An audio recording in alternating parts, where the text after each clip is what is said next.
Pramo Atso, Ghana de Shemama Mima Obibia ha Ediba Dream 97.1 FM, Rara Amamre Fie Eso.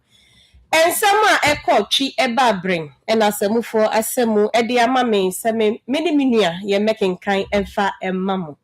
Na ye frame Maame Owusua Empress one many minia bema. Afi Oheneba Yaw Kaakyire. Yo. And sama ye beti bini say. Sir Ukopim Omanpini ne Minister of Education asoya omudi nsem abetuja efa wana sebi omwani anase omwaso atuchima. Sanso ne yebetie nkokon nketen ya chiche ewo biakoye no yebetie emu nsem. North Nkranza atimi anya Kips compound foforo. Imem Aban council no ede nsem bi nso abetuja efa partisan politics ho ne yebekọ akotie emu nsem. Akwaman krom ewo German South so edi adesrade to oman Ghana ni yankasa yoman pinyini anim. Sana primary health care jumadi a omampani di aba no omakopa ho ntema ewo twifu ahema ne betie emu nsem. Media personality MC ya Yeboa edi nsembi abetudwa. Sara so na Private Security Guard Association ankrankre ahoban bokuo ewo Ghana ha wode nsembi abetudwa. Yebeko akotie twa ye ho aba. Run this. This is Kendrick Lamar. It's your boy Wildfire Lucy. Cardi B. Two chain. Yo, guys, we running the game. Broadcasting live in crystal clear high definition radio. Dream FM 97.1. Ayo, Eshad said the idea ni bechum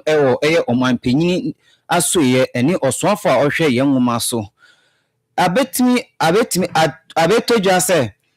omo aso anase sebi omo ani atuchima ya from special needs learners omo atimi edi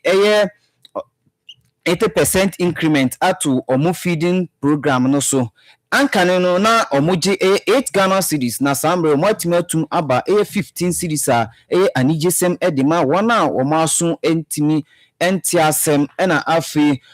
binum so ho a omo nsa sebi abu ebi so ho na yawo no na etisa obi so na nani anase na so baako ene ti asem anase empo nti asem ye ebi so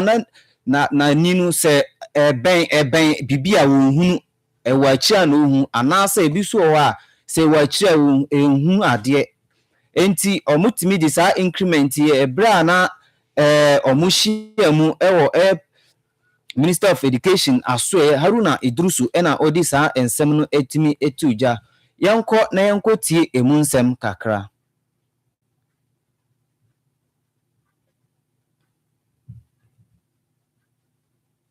Stability remains a major challenge worldwide, and for developing countries like Ghana, it cannot be underestimated. Learners with special needs often face several barriers to education, including limited access to nutritious meals. To address this, government, through the Ministry of Education, has raised the daily feeding allocation for all special. Weni nsema yewura Haruna Idrusu edi etuja. Ye ko entamfo from na ye bo private security guard ankrankre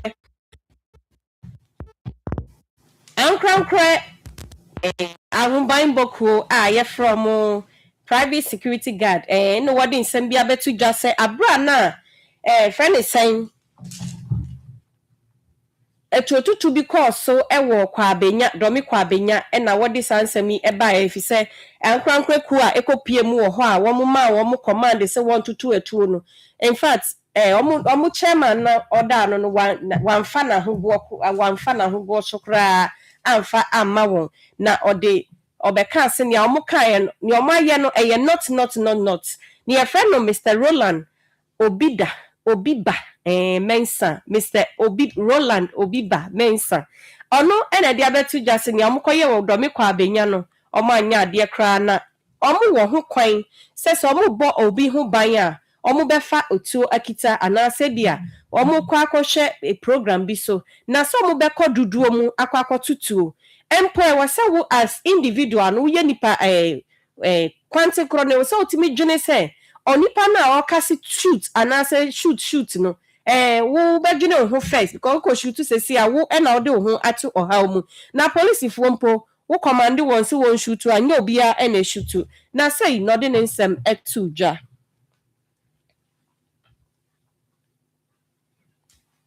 Security Guard Association of Ghana, any problem, there are some other side there. You won't say, be a minister or yet to be found. Private security guards, there were operations via a business bodyguard duties, escort duties, bodyguard duties, and escort duties. Here guns, I the board Nepano Huban. Guards, I train you for that particular purpose for escorting and bodyguarding. But public gathering, and I say, call ordinary duties. Network Kuran, in Brahma is Aquan, Asama is here, Wabenyaho. Very bad. Yeah, I am ya association. I think I do better. So I say, Yaman Koye Mae, same way, Ecobata, private security business. I am ya association, Kasa, you're happy. I am very unprofessional. You don't have any right to use guns or public gathering. It's not allowed. One lady, a two one name order. We are police in the crowd for 2 try, you justify it. Then Koye say private security guard. May catch your plane, baby, I see Koye, Grand rating, Kwana Koso. Inti, sa legislative act,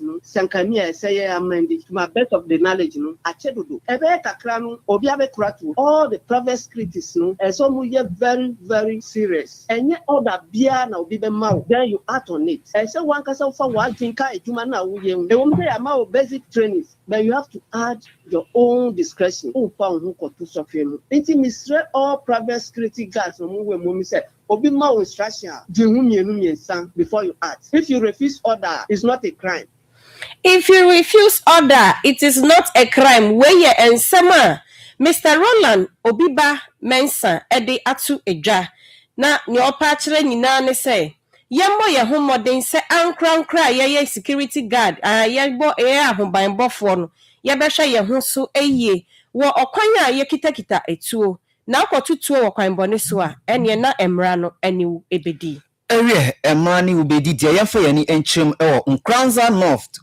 Samri ye Minister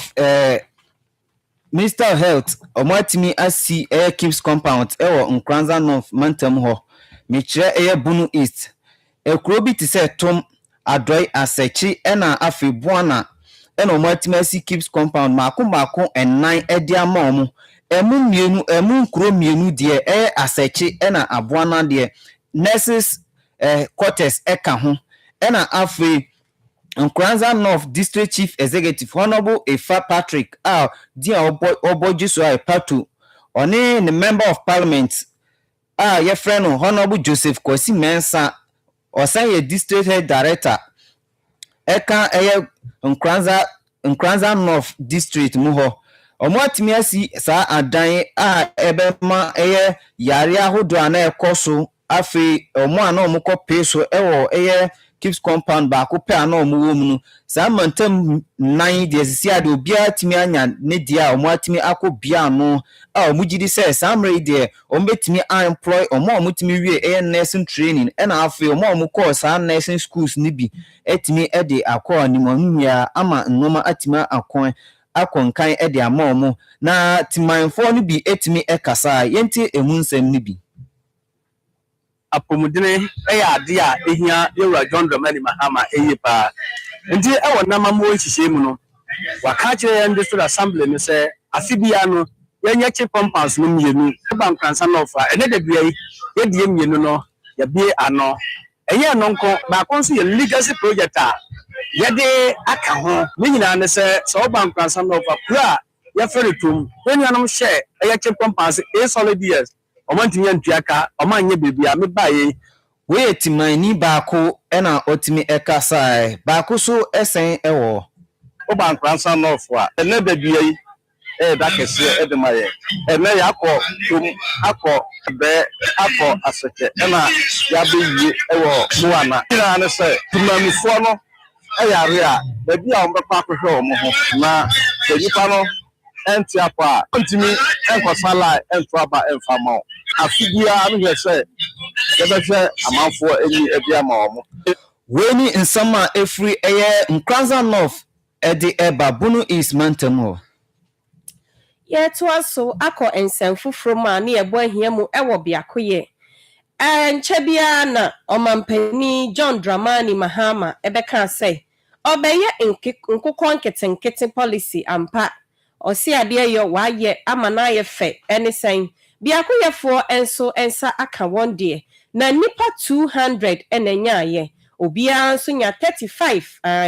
obiara nya 35 na yɛkɔpie mu hɔ no Mr. Bubarak Awudu ono ena ye district district director ewo aha enti ono na gina mu echeche emmoa no ocheche onya 35 na no amount 25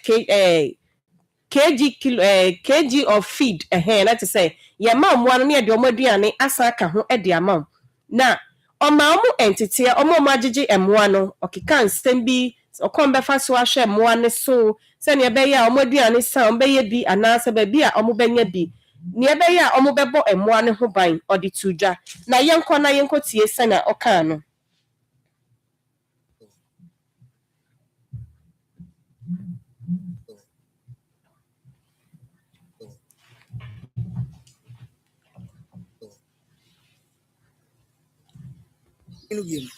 Mubarak Audu itu na wo se untu aso ni na ene anya ho mfaso komidasi na wo hwe program no a se na aban atumedi no se den backyard poultry production small scale and backyard no hwe ni mfaso opportunity se na amanfo ebenya nam edi ofie ana mun so mo ye no so no omun so benya experience because we no mo ye new cry in poultry production. Ushe I can critique no to the bia na amanfo NTS ye another component wo say feed Ghana project no and say program no ye the large scale and small scale. It we no for the small scale poultry farmers. Omo mun nim cry and the expectation is say after this cycle no omo first cycle no mu wi they also have experience and they can also expand and I say ombe yen kodu bia kan am dani poultry farmers. Let me say apart from the household nutrition, these are some of the benefits that even Nyansu was our program. Everything is for the farmer. Expectation is oh yena the Nigeria in Obenyano omo dibi wo fie household nutrition. I say if you no nkora no omo nya protein. Kakran so Obenyano oton a expectation is on san entobi no ento aso. Ntina yen ye wo agric officers. Nti oba afi na ebe che no kan obefa so a obenya bi no atwa program so. Yo okay efa edwane no ho asem no me ne mo akasa eni mo akasa wa ha say every ha no say na kan yantimi mba ha no ikere yantimi amfa edwane no mba ha na so ye wo agric office nti eno ana me kɔ no enya akɔpɛ ko che edwane so amom ana me kisa na me kan fita so edwane na edi mom no for 3 weeks nti say nkuku aya mom no 35 no at least every day no ye local terms mo no one bowl unya one anase one mudu no mo disi aburo no o say aduane no one bowl at least it will be enough for them for one day mon anafa kakra na o ma nimreso na say anazu kakra nti elusa then it's up to you to continue the farmer ya chom be doing so mo to say na be ya because say ye chiro mo kwan ye fa so a ye formulate aduane no a ingredients ni bebe no ni ha in fact Beakoyɛ ha no upe wheat bran ato if na okonya no upe soya bean meal ato ebro no kwa na ebenya no ha the advice almost say the best ni say they should go to the shops and buy and also say acho mo say mu ebia baby awo no shop enni ho a ebia mo ekuafo be 10 20 mu kam ho bo mu a na mo free agric office say oh yen 20 ye pe edwane 20 bags a fresh shop no on betumi load e dey amaka no dey abram baby am wo bia wei nsɛm a yɛn papa Mubarak ekaye edifa enkoko enketenkete no ho. Yo. Nkoko nkete ombedane akese sisi a. Yedi yani ebechirem ewo German South ewo omuni municipality bia ya frɛ ho Akwama Krum omudi adisrade de to municipal chief executive ya twa ne tiawa MC na afri member of parliament MP na afri non-governmental organization ya twa ne tiawa NGOs adisrade omudi to omanima ne se omukwan a ewo ho enye na omusre wana omuye mpanyifo oman kronkron Ghana no eni ye oman mpanyini omuye asuafo omuhwe ya kwan so ntimi emmo omu na saa omukwan de omuntimi enye ne yemfa ma omu na omu bre samre ya nso atutoyi ekosui ema omu committee chairman na owo ho asampa na ye Zizra Akwama Krum electoral area ye friend Asedu Richard Kasai brana omudi trade etu manim yenko ne enko ti na asem Asempa na Zezera Abakuma electoral area mina me committee chairman wa ha by the senate kesi a ye de to assembly anim ne se Akuma Krum Asempa na ye Akuma Krum kwan no asay for enfie bebre ye de ato mo anima abre ama ya nkasa ye MC ye Maame Watara eno ankasa ya wese ne papa kra efiri ha wo hye ebomre bi atwam se obeba ba ye kwan no omoba ye hohe ye Maame so nyankopan ya adom wasan ba akonwa no so stew na ye hohe enti ne ya to yensa frɛ nsantwafo so omomfa omo anumunyam emeboy wo kwan no so sanse ya abre aduane koku ni nyina efiri Akuma Krum area na eba eduru Thursday ya ebeko market a abobo ya akwa ni nko yeso ane ma no firi Akuma Krum be se for 3 months ansa ya bibra Asempa na ye nti e be sre Watara bebre se ontwe na ni mehwe Akuma Krumfo na yenso ye kan Ghana fo ho ya bre a kere Yesu no ya bre sam ro ba behwe ye na ye di abobo ya peak shovel even though kura no shovel ye de ye kwan na nye sanse ha ye misiga na ya tobi sre no bebre we nsema committee chairman or German South Asampa na ye di eba antoa so omo assembly member a osen wo ho ono so etimi ekasa etu edi eche na adwen efa omukwan a enye ho enkone nkoti ono so na asem asem fo echere wo se Dream FM because if I'm to get a kubo bia no a ntini na ya dia no so na yes center trip coordinator na Zata Watara o me aduna commodity trip machines na faso kakran ade amwa ke ade ame ani beje ho ba wo se ona mo Zata Watara shebo se ni person ko mo electricity extension na nkasebo ana ka omutimi de se de me kano akoma kura ka ho ya ka me beje wo ni produce mo ha se itimi na to ansi hwa so timanfo no so bi so etimi ekasae mena be PC wo akoma Dream FM mpa na nyina to ya kwan ne de apura tete kura du ayana ono akasa yawe se kwan ne nye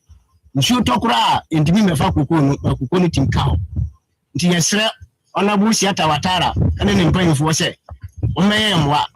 ono akasa kura be fa kwan no so ahu se de kwan na tie nti yesre me bi drill machine mefa so man se de be ya yaso ye hu betina hanye sanse kokko okay weni nsama efri German South mantam edi eba bia ya frɛ ho Akwama Krum ena timanfo esum ekire aban Yetoa ensem no so a ne yekɔ imem aban imem ne yekodu imem a omo aban council chairman no ede nsem bi atodwa a ye frɛ no onyonyamfo Sunday Amankwa Mensa ono ena de ensem bi atodwa ekire sɛ yenjai politics anasa amanyosem na yenhwe yempuntu ho nsem ewo ya fie mu anasa yenkroso efisa utimi ho sɛ nipa yi oni bibia obeye de aboa kro na anasa oman no anampotem ho nanso akoye party samuti na yakofa ono ede naba na ono de ne de kra eye mfato ho sɛ nka eye party samuti nke ono na nka wose wokọ no odi mpuntuo aba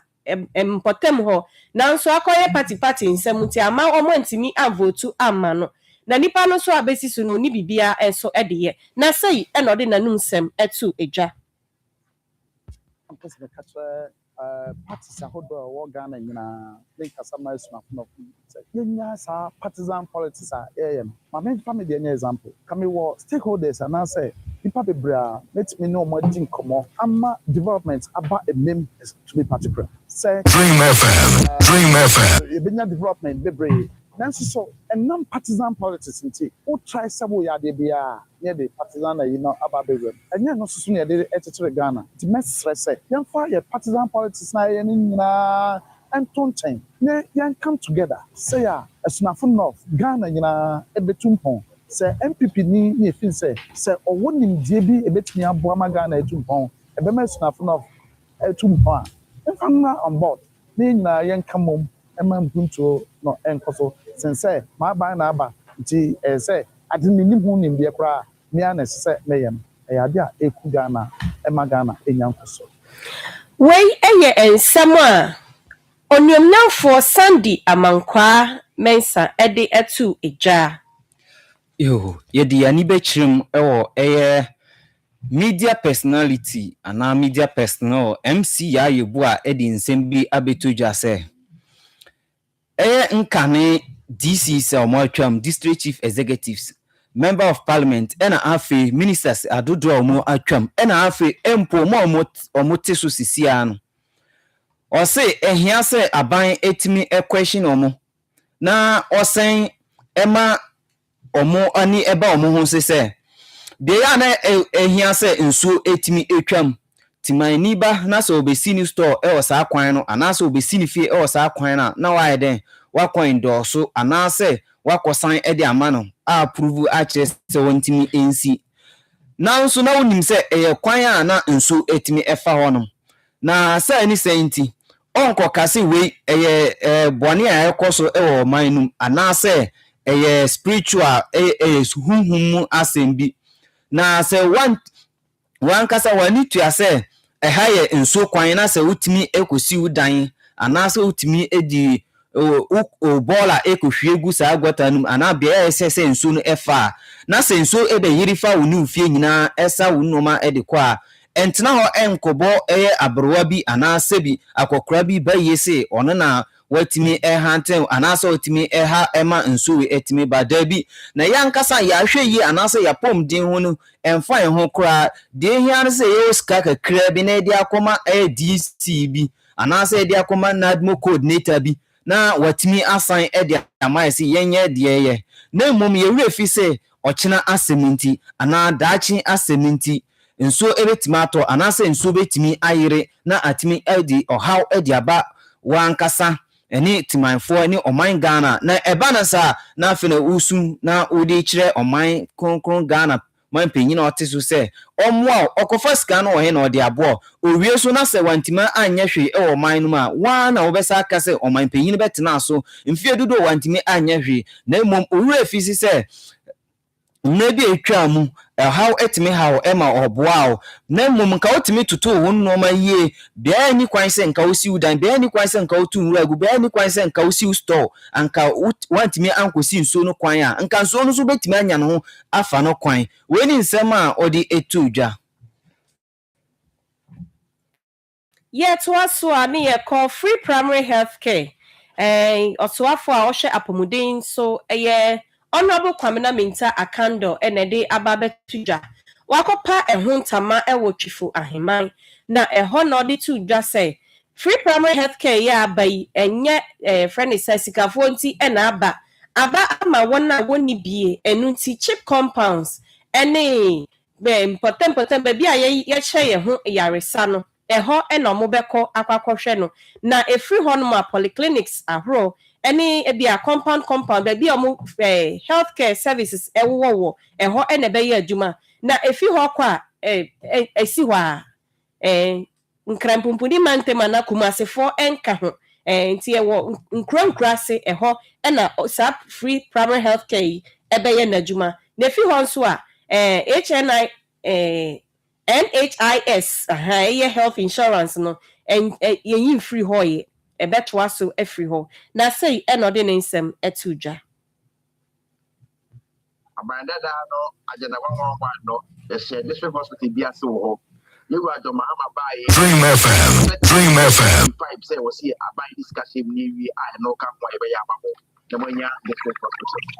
you are the money Mahama bae no wa o meyi national health insurance in free ho e ba bi e go say name I was say we yes subscriber I was say we register our national health insurance national health insurance so register for we are or maybe also say renew free primary health care and now free primary health care no I shall say free baby could be baby from Chef's Compound Health Center Polyclinic and called district hospital and called regular hospital and called teaching hospital maybe yes but we are free primary health care in the state and home and a national health insurance so I shall say free. Wei eye ensama kwamena minta akando edi etuja na district